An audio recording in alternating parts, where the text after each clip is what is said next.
Bem, queridos, hoje nós estamos no último sermão da nossa curta série, chamado Poder Transformador e Consolador do Espírito Santo. E o tema do nosso sermão de hoje é transformação contínua. Nós falamos sobre sermos todos templo do Espírito Santo, nós falamos sobre todos sermos ungidos para o serviço. Na semana passada nós falamos sobre a sabedoria que o Espírito Santo nos dá, iluminando o nosso caminho. E hoje, para encerrar, nós vamos falar sobre essa transformação contínua. E eu convido você a abrir sua Bíblia em Mateus, capítulo 25.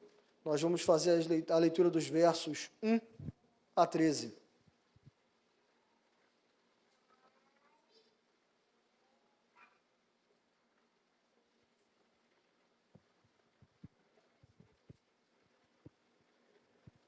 Mateus, capítulo 25, versos 1 a 13.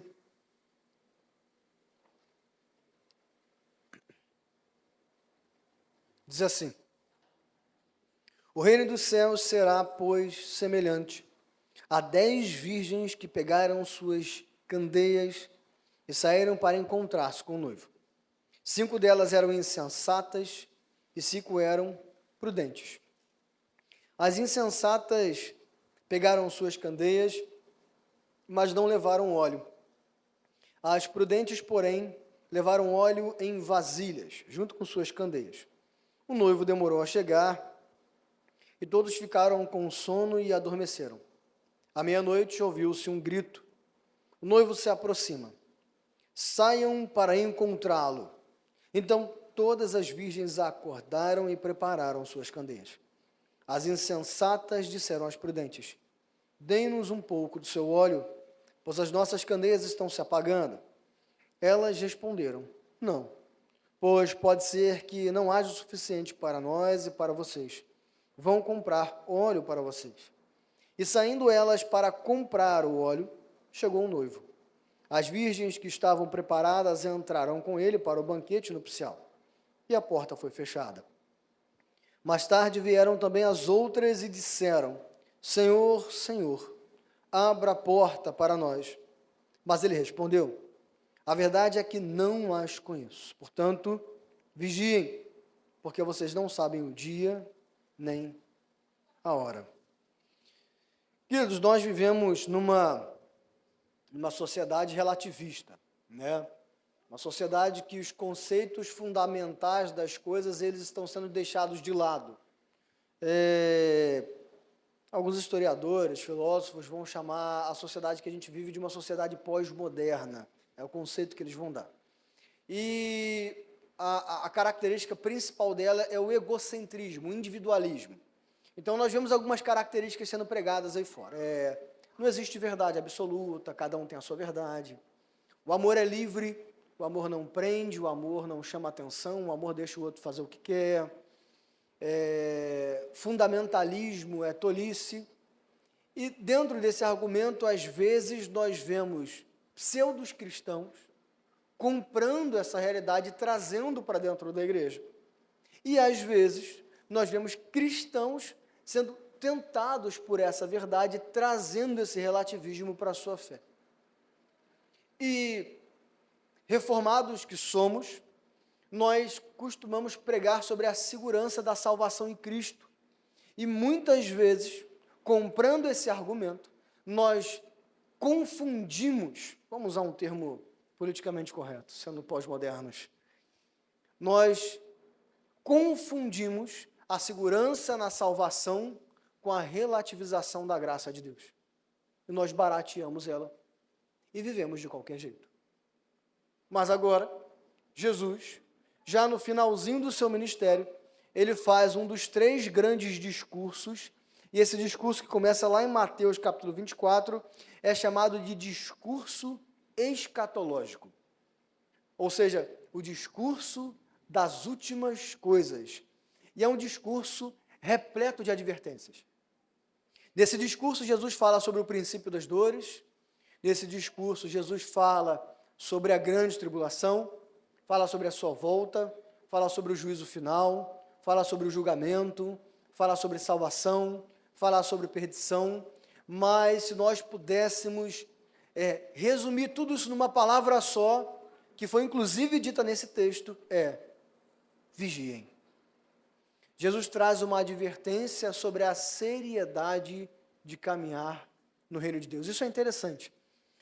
Alguns estudiosos da parte de cuidado médico, que é de cuidado paliativo, que cuida de pessoas que estão perto da morte, vão dizer que uma das grandes vantagens da vida, por mais tristes que sejam, é você caminhar ao lado de alguém que está perto da morte, que sabe que vai morrer. Por quê? Porque ela tem uma capacidade de absorção do que está ao redor e de conclusão da vida que você não acha em nenhum outro lugar. E Jesus, ele está caminhando para a morte e sabe disso. E coisas que são muito importantes são ditas nesse momento. Não que em outros não sejam, mas ele escolheu as suas últimas palavras, os seus últimos discursos, de forma muito importante. E ele traz aqui uma parábola que ela é muito mais simples do que nós imaginamos. Existe uma escola interpretativa que historicamente ela já morreu, mas alguns tentam trazer ela para o dia de hoje, que é a alegoria. Então a alegoria pega o símbolo do pavio, o símbolo do pé, o símbolo da cabeça, o símbolo do cabelo. Essa parábola ela é muito mais simples do que a gente imagina. Essa parábola fala do noivo, que é Jesus. Ela fala das 10 virgens, que representam a igreja, e fala de um noivo que vai voltar para pegar a sua noiva no casamento, dizendo sobre a volta de Jesus. Ponto. Essa é a simbologia do texto. Mas o que Jesus está querendo dizer aqui? Bem, essa parábola, lembra que parábola era uma história contada. E aí, nós sabemos que parábolas elas podem ser inventadas. Você pega uma história, você traz uma história para trazer uma verdade por trás dela. Então, muitas vezes, Jesus nas suas parábolas trazia fatos, mas em algumas parábolas ele trazia algumas histórias para que aquilo ficasse mais pedagógico. E o que muitas pessoas não falam é que, às vezes, Jesus também trazia parábolas para que ninguém entendesse. A gente fala, não, Jesus só usava parábola para todo mundo entender. Não. A parábola das sementes que ficam num caminho, ele fala que explicou daquele jeito para que ninguém entendesse e se arrependesse. Mas aqui ele usa uma parábola simples. E ele fala do casamento. Ele fala que o reino dos céus é semelhante a 10 virgens que prepararam suas candeias. As candeias eram uma luminária, podia ser uma tocha, podia ser uma candeia que era um copinho, uma vasilha com querosene dentro, um pavio para fora, aí eles acendiam e aquele querosene ficava alimentando aquele pavio e ele ficava aceso horas. Mas aqui fala de um noivo que ele demora a voltar. E aí tem um monte de interpretação em cima disso, e nenhuma delas interessa para a gente. Alguns dizem que o noivo estava na casa dele, que depois ele ia buscar a noiva. Alguns dizem que ele estava na casa da noiva, mas que ele ia sair para a procissão na festa. Alguns dizem que ele estava com os pais na casa da noiva, negociando dote. Mas Jesus não deu detalhes aqui. Jesus quer dizer o seguinte: existe um casamento, existe um noivo, e ele demora a chegar. E existem 10 virgens, como se fossem damas de honra, e essas damas de honra têm as suas candeias, e elas dormem. E também não tem nenhum significado no dormir. Não, porque o dormir significa que elas... Não, porque o texto fala que inclusive as que são prudentes também dormem, porque ele demorou. A diferença não é a questão de dormir, é a candeia. E aí, de repente, há um grito. O noivo está vindo. E essas 10 virgens se levantam. O que a gente pode dizer aqui é o seguinte: na cultura judaica, 10 significa um número amplo. É um número longo, mais cheio. Então, todas as vezes que você vai ver múltiplos de 10, por exemplo, quando lá em Apocalipse fala do milênio, está falando sobre um número completo, mas que ele acaba. Tá? Então, o milênio significa o quê? É um tempo longo, grande, demorado, mas ele termina. Então, é algo que mostra a sua completude. E 10 virgens, ela representa um número fechado, completo. E essas 10 virgens representam a igreja.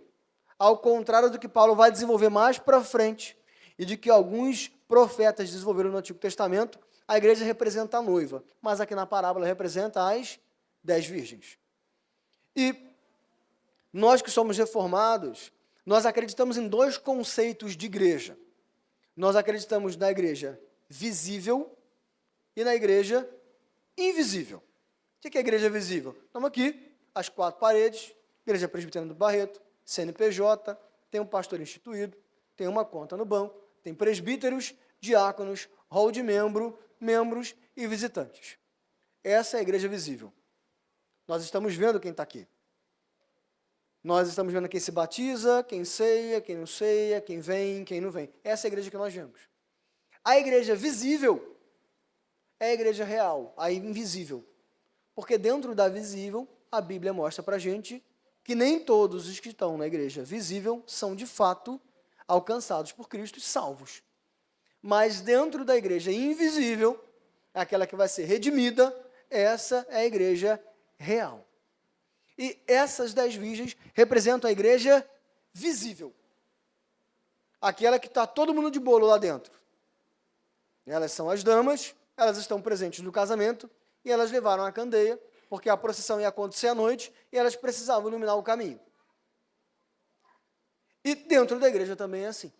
Nós temos na igreja pessoas que foram alcançadas por Cristo e pessoas que dizem que foram alcançados por Cristo. Como saber, pastor? Se você não sabe responder, então talvez a gente tenha que orar por você e fazer um discipulado. Porque o Espírito Santo, ele sela no nosso coração que nós pertencemos a ele. E aqui, quando esse noivo, ele chega e essas 10 virgens acordam, elas percebem o seguinte: 5 estavam preparadas e 5 estavam despreparadas. Vamos lá. O que esse texto não quer dizer? Esse texto fala sobre perda de salvação? Não. Não. Esse texto fala que o óleo representa o Espírito Santo? Não. Esse texto só quer dizer o seguinte: existiam 5 preparadas e 5 despreparadas. Ponto. Sem muitos detalhes. Mas trazendo para cá hoje é o seguinte: a prudência, ou melhor, a preparação na vida é uma característica daqueles que foram chamados por Cristo. O que esse texto quer dizer? A igreja foi chamada por Cristo Jesus e existem pessoas que estão aqui e não são. E elas vão saber disso nos últimos dias. Isso é importante a gente dizer, porque existe uma doutrina chamada de universalismo. Essa doutrina fala que Deus, ele é tão amoroso que ele, no final das contas, vai salvar todo mundo. E Jesus aqui nesse texto está dizendo: não. Alguns serão salvos pelo meu amor e outros serão punidos eternamente pela minha justiça, e todos para a glória de Deus. E aí vem a avaliação. O problema das virgens imprudentes era a imprudência delas. Se elas foram para o casamento e não há horário para o noivo sair, quer dizer que elas precisam preparar-se. Elas chegaram lá preparadas? Não. Elas já chegaram lá sem preparo, imprudentes, não pertencendo à missão. E muitas vezes nós dizemos que fomos alcançados por Cristo e nós nunca pertencemos. Olhamos para o nosso rito: não, eu amo Jesus, eu faço parte do hall de uma igreja, eu dizimo, eu tomo a ceia, eu sou crente. Essa conta bate necessariamente? Não. Existem pessoas que nem vêm à igreja e dizem: eu amo Jesus, e não vêm à igreja. Ela está correta? Também não. Igreja salva? Não. Mas uma característica daquele que foi alcançado por Cristo é querer pertencer ao corpo dos eleitos de Cristo. Então esse texto está dizendo o seguinte: existe uma parte da igreja que, tal como essas 5 prudentes, foram prudentes a sua vida inteira, porque elas entendiam a missão. Então existem aqueles que foram alcançados pelo Espírito Santo, selados pelo Espírito Santo, e a partir de então, vivem de acordo com a vontade dele. E ainda que ele demore para vir dentro do nosso conceito, quando ele vier, nós iremos com ele. Mas existe uma parte de pessoas que dizem ser cristãs, que dizem que foram alcançadas pelo Espírito Santo e que elas não vivem de acordo e nunca viveram. Não é à toa que quando o noivo vem, olha para elas e fala, eu não as conheço. E essa é a primeira avaliação que esse texto exige de nós. Nós dizemos que somos templo do Espírito Santo. E na semana passada nós vimos que isso é uma coisa cara demais para nós falarmos. E será que a nossa vida compete com isso? De segunda a domingo, 6h45 da noite, a sua vida é caracterizada como um cristão que se diz templo do Espírito Santo? Você tem vivido com prudência? Porque aquelas 5 prudentes, a missão delas foi ser eternamente preparada. E às vezes nós flexibilizamos a graça. Porque Jesus é amor. Não tem problema não, porque no final das contas eu vou ser salvo de qualquer jeito. Você está completamente equivocado. Você ainda não conheceu o verdadeiro conceito de graça. Você ainda não conheceu o verdadeiro conceito de amor. Você ainda não foi tocado pelo Espírito Santo. Não há relativização da graça de Deus. Não há relativização da sua justiça. Nos últimos discursos de Jesus, inclusive no escatológio, ele que diz, há céu, há inferno, alguns vão para o céu, alguns vão para o inferno, e não tem conversa. Jesus é amor? É. Jesus é graça? É. Jesus é misericórdia, longanimidade? É. Mas Jesus também é ira, justiça. Olha uma imagem característica lá em Apocalipse 19. O cavalo do cavaleiro branco é Jesus. Ele vem montado no seu cavalo, com espadas saindo da sua boca. Na sua coxa está escrito Rei dos Reis e Senhor dos Senhores.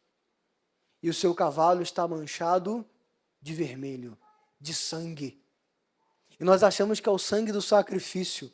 Não, o texto fala que é o sangue do lagar, da ira, do furor. Aquele sangue é o sangue dos inimigos que Jesus pisa no campo de batalha. Olha que imagem impactante.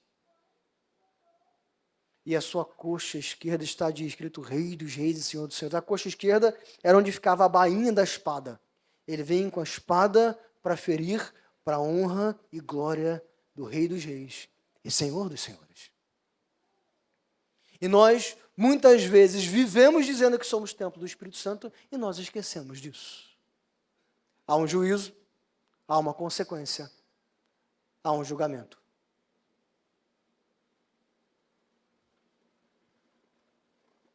Quais das 5 noivas nós somos compatíveis? Aquelas que têm uma vida de prudência ou aquelas imprudentes que disseram pertencer, mas nunca pertenceram? E aí, conforme o texto vai avançando, e gritam que o noivo se aproxima, e gritam que o noivo está vindo e que elas têm que sair para encontrar-se, elas acordam e percebem que o óleo que ela tem é insuficiente e que a candeia está apagando. E aí, elas viram para as outras 5 virgens e dizem,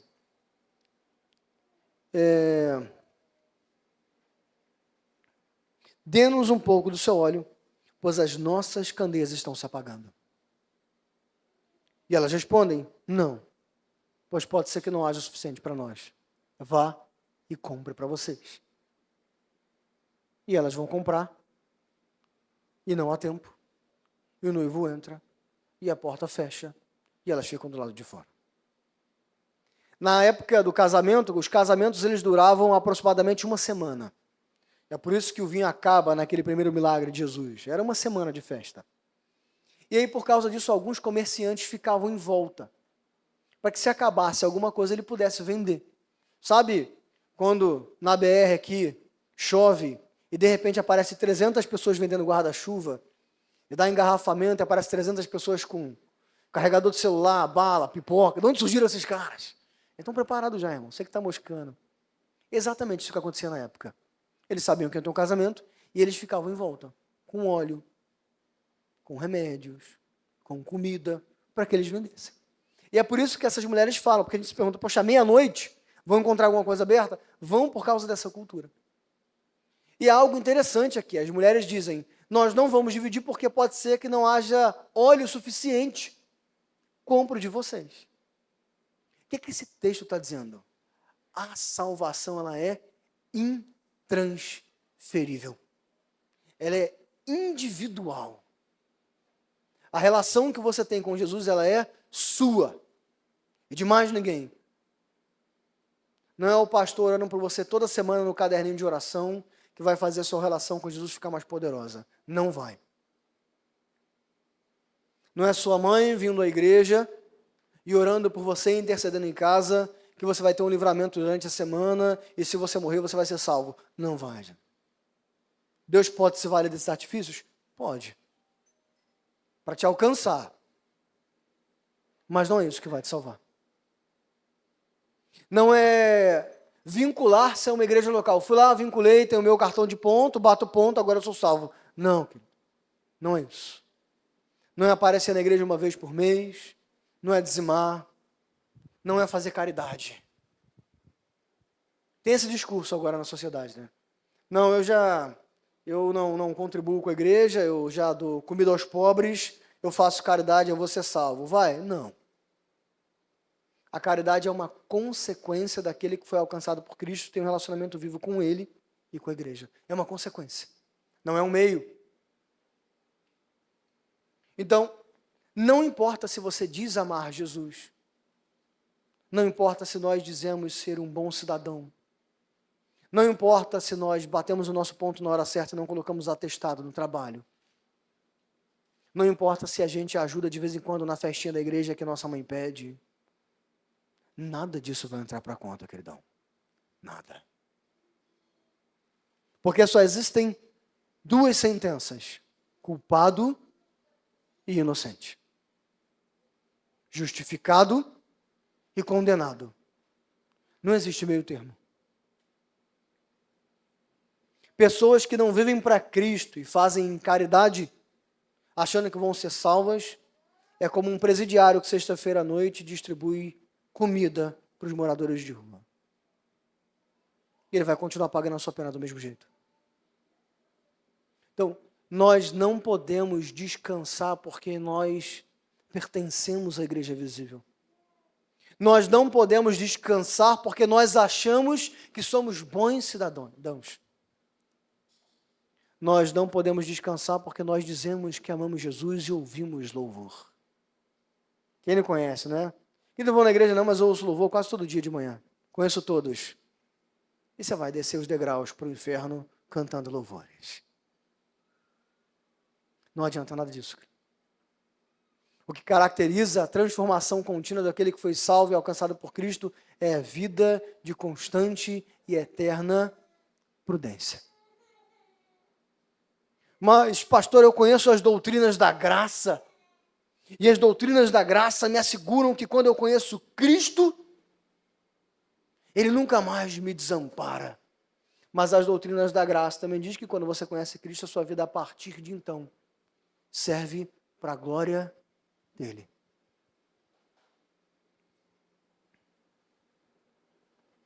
As mulheres saem, o noivo vem, não há tempo, as portas fecham, condenação eterna, fim da linha. Lá para os anos 90, tínhamos os painéis, os outdoors, né, que pagavam, que sempre estava escrito, Jesus em breve voltará, você sabe quando?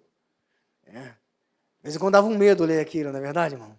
Dá um certo terror, rapaz, eu não sei quando mesmo não. E a Bíblia não fala quando. Não fala. Jesus vai dizer que ninguém sabe o dia nem a hora que ele vai voltar. Mas isso não importa. O que importa são duas coisas. Primeiro, ele vai voltar. Isso é inerente. Ele volta, é certo, é garantido. E outra, ele vem buscar os seus, que de fato são seus. Não adianta, querido, naquele dia que ele voltar, eu vou pedir misericórdia para ele é misericordioso, vai me salvar. Não. A Bíblia diz que naquele dia, as pessoas que não viveram de forma prudente, vindo à volta de Cristo, vão dizer: montes caiam sobre nós. Tamanho o desespero. Mas nós andamos na mornidão, querido. O que interessa é chegar no trabalho amanhã, bater o ponto e pagar as contas no final do mês. Virgens imprudentes.